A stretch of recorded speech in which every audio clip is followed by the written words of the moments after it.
بسم اللہ الرحمن الرحیم۔ آج کی بات، دوسروں کے گناہ گنتے رہنے سے بندہ خود پارسا نہیں بن جاتا۔ نشہ کسی بھی چیز کا ہو انسان کو غلام بنا دیتا ہے۔ کچھ باتیں کان لگانے سے نہیں سنائی دیتی، دل لگا کر سننا پڑتی ہیں۔ جب سایہ قد سے بڑا اور باتیں اوقات سے بڑی ہونے لگیں تو سمجھ جائیں کہ سورج غروب ہونے والا ہے۔ جب گھر کے فیصلے کرنے کے لیے باہر کے بندے کی ضرورت پڑ جائے تو سمجھ جائیں کہ آپ کا خاندان تباہ ہو چکا ہے۔ قدرت نے دماغ کو دل سے اونچی جگہ دی ہے، اس لیے جذبات کو ہر حال میں عقل کے تابع ہونا چاہیے۔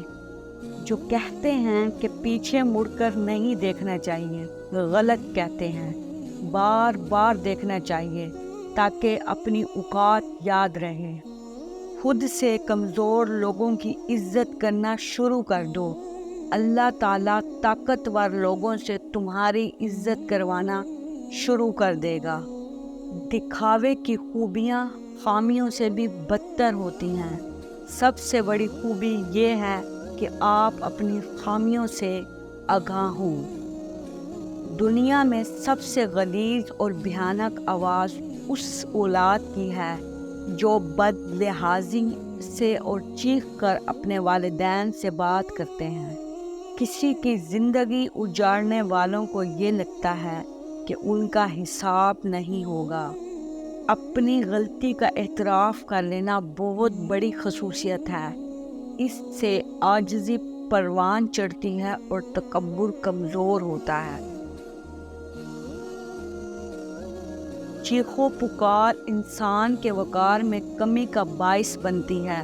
لوگوں کو اپنی خاموشی سے خوف زدہ کرنا سیکھو۔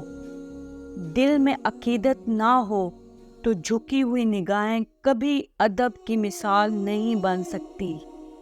تکبر سے پاک گفتگو، مفاد سے پاک محبت، لالچ سے پاک خدمت اور خود غرضی سے پاک دعا سچے رشتے کی دلیل ہے۔ جہاں چھوٹوں کی زبانیں بڑی ہو جائیں وہاں بڑوں کے رتبے ختم ہو جاتے ہیں۔ دل میں عقیدت نہ ہو تو جھکی ہوئی نگاہیں کبھی ادب کی مثال نہیں بن سکتی۔